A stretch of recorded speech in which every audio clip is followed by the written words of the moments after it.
Hello everybody, or should I say ahoy. The developers of Crosswind, a trailer I covered just a couple of days ago I think, now dropped their first DEVBLOG. And I thought we would go over it and see what it says. So yeah, here we go. You can see it for your convenience on this side here. So they say they've had 80,000 signups to their alpha, basically. We're starting this devblog to keep you up to date on our journey. They go on to say, wow, we are truly humbled by your excitement about Crosswind. Our goal was to get 8,000 signups by mid-April, and here we are with 10 times more a week after the game page appeared on Steam. So yeah, they've got a lot of signups, and they are very happy with it. You are the best. You have no idea how much your support means to us. Now, they say, with great numbers comes great responsibility. Frankly speaking, we are really nervous, and I completely understand where they are coming from, because when suddenly you have this many eyeballs on your game, yeah,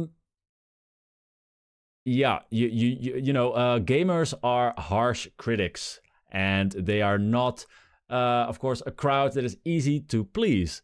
So yeah, it can be pretty nerve-wracking when your game goes out. I know the feeling.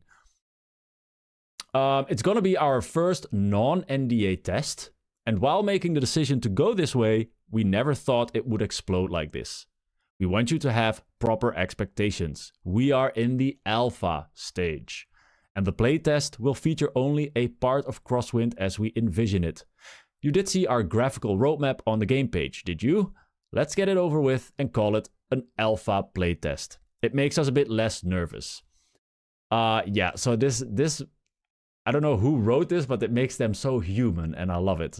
They just come out and said, yeah, we're nervous about this, and that's just so cool. But they're gonna do an alpha playtest with just a little bit of a little part of Crosswind as they envision it. Now, what exactly does that mean? We don't know. Just a heads up, most likely we will delay the alpha start from mid and late April to early May. With this amount of attention, we want to double check everything internally, and we will be back with more info on it later. So yeah, now that they have this many eyeballs, they just want to make sure that, of course, because there's no NDA, we can all, you know, or at least if you're in the playtest, you can share it and you can criticize it, and that might go wrong for them, of course. I mean, that's what they're afraid of. So I get it. So it's been delayed a little bit. Let me see. What is it? What do they go on? MMO or survival game? PvP or PvE? Why is it also single player? How does it all work? Well, how does it all work? That was one of the most popular questions, and we understand why. Our vision of Crosswind has a lot of various gameplay types combined. Let's decompose it in a brutally honest way, remembering that not all of it will be implemented in the upcoming alpha. At its heart, Crosswind is a survival game with biomes and bosses progression. Think of Valheim with pirates and naval combat. Perfect. You explore a biome, master its challenges, craft the best possible gear, defeat the boss, and unlock the next biome. The game structure: a player-controlled world plus various shared zones. A player-controlled world plus various shared zones. Not really sure what that means. Each player has their own world where the main game story unfolds. Aha. It's a big archipelago with a dozen islands, a combination of biomes, resources, enemies, and secrets. The bulk of it is procedurally generated with some of the key points of interest handcrafted, which means your world won't be the same as your friends. Ah, yeah, it's right, just like in Valheim where you enter a seed, right, for your world, and it generates the world based on that seed. You will have your own procedurally generated world here, with some points of interest actually sculpted by them, so that they can still, you know, of course, control a bit of your experience in the way you go through the game. All right, cool. You have full control over your world in regards to who can visit it. So you won't be ganked by random people, I guess. Also cool. You can keep it private. Or you can invite your buddies to explore, craft, build, and fight with you. We want you to experience the core game story the way you want, solo or with friends. That part of Crosswind is a play at your own pace and enjoy the adventure type. So really nice. You can just be your own pirate in your own little world. I actually really like that. I think that's especially nice for when you're just beginning in the game. You don't just want to get ganked. There's, of course, have been many survival games where that happens. And it really takes the fun out of it, at least for me. PvP is fun later, mostly, right? All right. The MMO part comes as shared zones for various PvE and PvP activities. During the main story, you unlock the ability to travel to other locations. These are shared among players. For example, on the playtest, we'll have a very early prototype of Tortuga. Right now, it's just a place to trade in some goods and meet other players. But in future, we will turn it into a fully functional social hub, brimming with life, where you can find new activities, meet new friends, or maybe challenge someone to a duel. Other zones, for example a naval PvP zone, and other activities will be added later as development goes, expanding the MMO part of Crosswind. So just like we said in the trailer analysis, Tortuga is their social MMO multiplayer part of it. All right. Let me see here. I need to... Oh, yeah. All right. We see PvP as an additional way to enjoy the game. It will be optional and it will take time to be properly implemented. That's one of the concepts we strongly believe in. PvP should be there. It should be fun, but it should not be forced upon anyone. Again, I like this. So far, they are saying a bunch of good things. You can absolutely play the game solo, just like many classic survival games. That's why we also have the single player tag. But there is no offline mode, and we do not plan to have it, as it is not compatible with the MMO part. Alright, to me, this is never a problem that I have to be online. I understand that for some people that is a problem. But I think in this day and age where everything is online, we should just accept that everything is online. To sum up, the upcoming alpha test is a PvE survival focused. We need to ensure you are happy with the survival part of the game before moving on to develop and playtest the MMO part. Alright, now time to share some insights. Naval combat. We've received a lot of questions about naval combat. There was no raw footage of it in the trailer. Yeah, that's true. So that's totally understandable. We'll happily make a new showcase video for you a bit later. Cool. Can I make this bigger, perhaps, for all to see?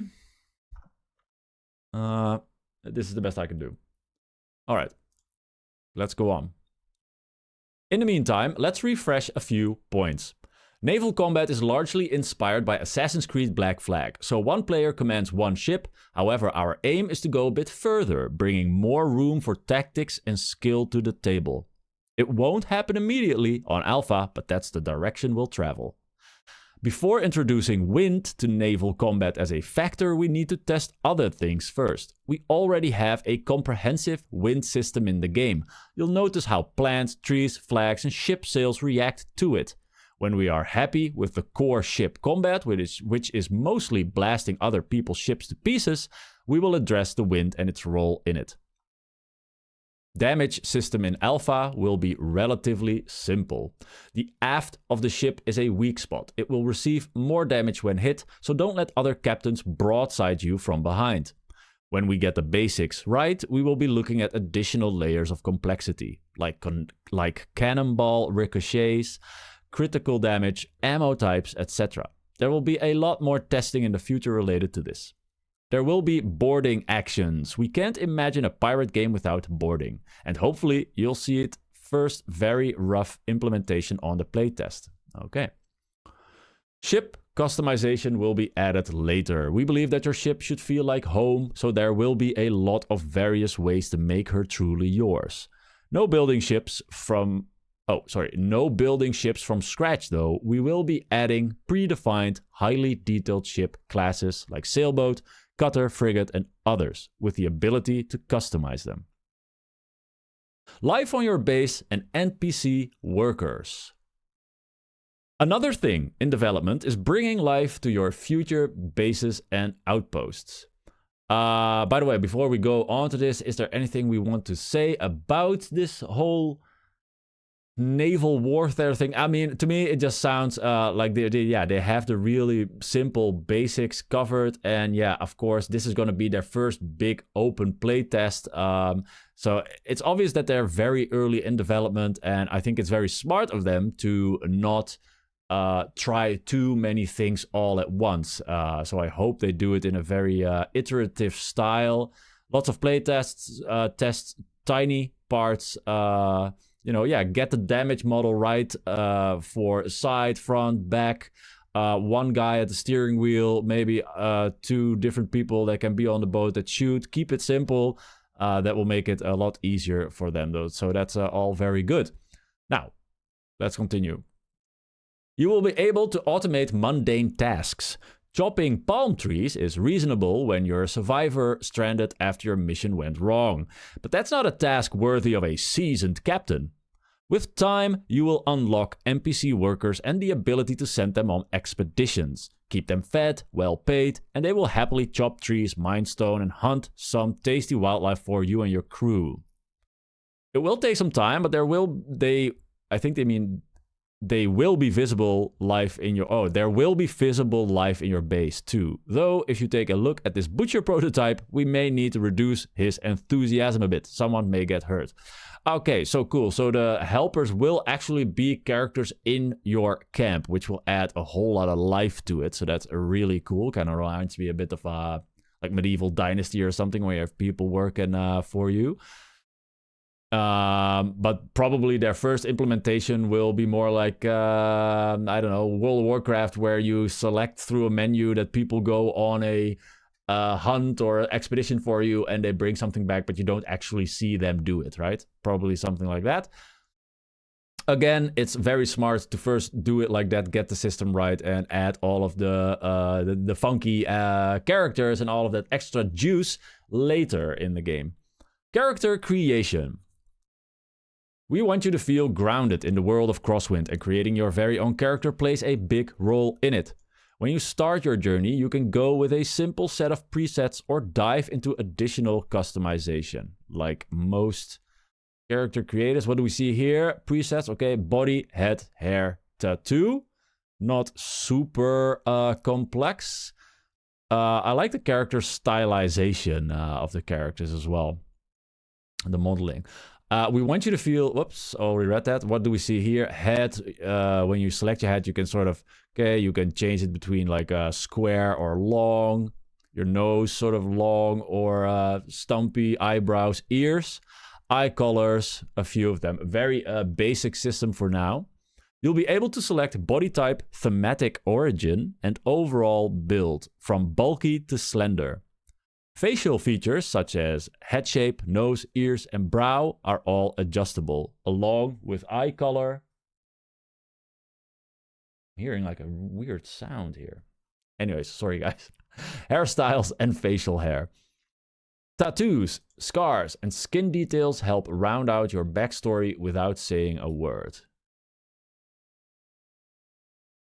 Alright, so that was the entire DEVBLOG. They then go on to announce some winners of some game. I'm not gonna read that.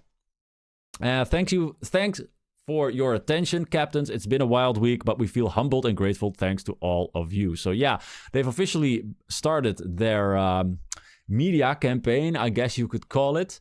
Of course, with their trailers, now with some DEVBLOGs. I wonder how many DEVBLOGs they're gonna come out with. I hope they keep their main focus on actual development, of course. I hope for them that the alpha test will go very well. They will probably have a lot of problems in it, but that's what, of course, the alpha test is for. And if there's any other news about Crosswind that I feel should be shared, of course, you will find it here on the channel. I wish you all a very good day.